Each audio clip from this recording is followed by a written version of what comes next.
大家好，我是小高姐。我们今天来做青酱意面，做法有快版和慢版，给大家都展示一下。来看一下制作青酱的材料：6种食材的味觉组合，一样不多，一样不少，流传了上百年。所有食材不分先后顺序，全部倒入打碎机里。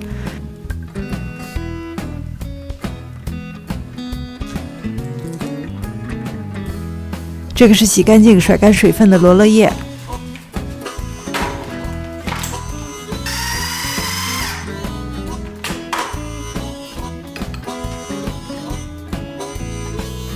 打碎到这个程度，青酱就做好了。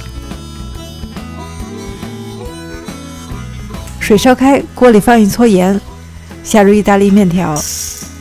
基本煮熟之后呢，锅里下几个虾仁，虾仁变色就熟了。面条跟虾仁一起捞出来，放入盆中，加入2大勺青酱，搅拌均匀。然后用夹子夹起来一撮面条，放到盘子上面。与其去转夹子，不如去转盘子，让面条落在你想让它落下来的地方。最后呢，用夹子调整一下，面条摆盘的形状就会比较立体。这个做法简单快捷，下班回家10来分钟就搞定了。虽然花的时间少，但是这盘青酱意面，无论是外形还是味道都无可挑剔。如果说快版的制作时间取决于煮面条的时间，那么慢版的制作时间取决于心情。先来和面，我用的是全蛋液。称一下鸡蛋的重量，163克，然后用163除以55%，得到296。这个是面粉的用量，也就是说，这个面团的蛋液和面粉的比例是55%。鸡蛋打散后放入面粉，加一丢丢盐。筷子搅一下，看不到液体。不着急上手揉面，先用手搓面，看不到干面粉为止。这是一个特别干的面团，让液体先均匀地分布在面粉中呢，等一下揉面的时候呢，会起到事半功倍的效果。面团简单揉一揉，看不到白色的干点就行。可以看到这个面团很硬，扣一个碗。醒面15分钟，回来再揉一揉面。面团比较干，比较硬，醒一醒，揉一揉会比较容易。再醒15分钟。每次揉面的时间都不长，揉不动了就再醒醒。经过3次揉面之后呢，这个面团表面看起来已经很光滑了。最后醒面1个小时。趁醒面的时间呢，我们来用传统的方法制作青酱。你可以用石臼或者研磨碗，这种碗下面有凹槽，磨起来会更容易一些。如果这2个都没有，就找一个底面不是很光滑的碗，用擀面杖来磨。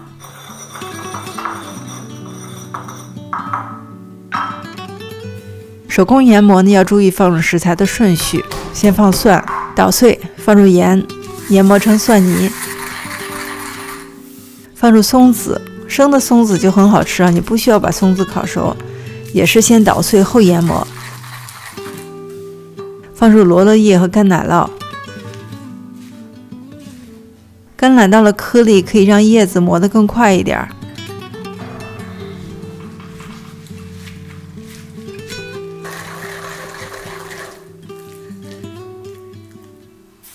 最后分次放入橄榄油。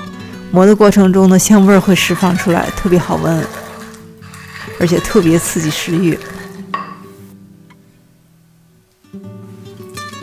然后你就得到了一碗纯手工制作的青酱。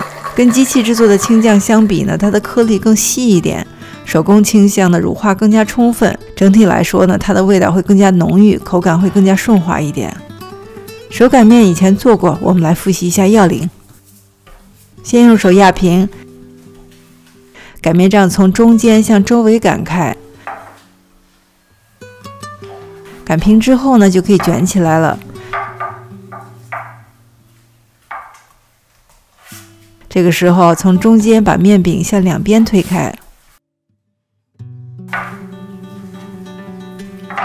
然后换一个方向重复操作，一直把面饼擀开。如果面饼发黏呢，可以撒一点干面粉。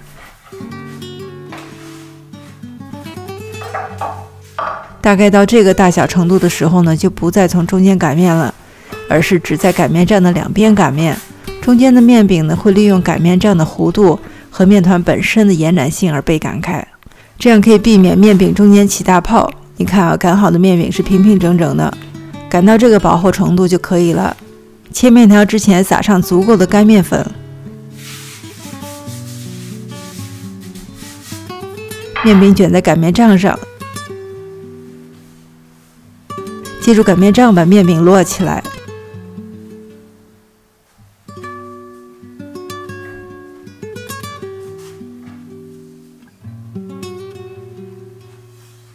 中间切一刀，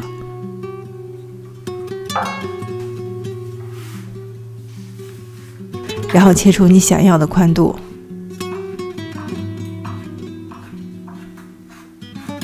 面条拿起来，抖一抖，多余的干面粉就抖掉了。放在盘子上，这一坨就是一个人份。水烧开下面条，放入2坨。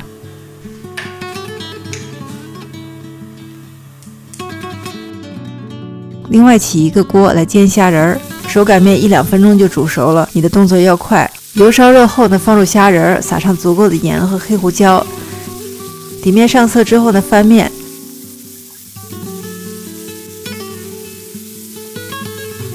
另一面大概煎熟之后呢，挤入柠檬汁。关火，盖上锅盖，利用锅里的余热把虾仁焖熟。这边的面条也熟了，捞出来。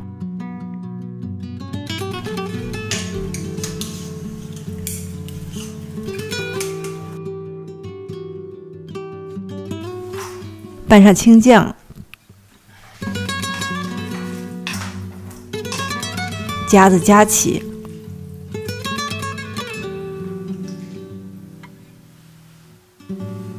转动盘子，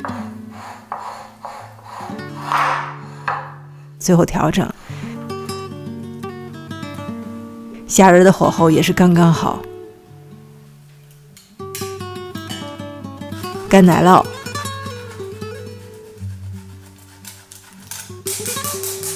黑胡椒，一点点松子，最后装饰。手工制作的新鲜面条比买来的干面条要好吃很多。煎熟的虾仁用了不同的调味，使这碗面条的味道更加丰富。不管是快板还是慢板制作，用的都是新鲜的食材，它的味道都会很好吃。慢板制作除了更加新鲜美味之外，可能还多了一份慢工细作的心意和情怀。谢谢大家收看，我是小高姐，我们下集再见。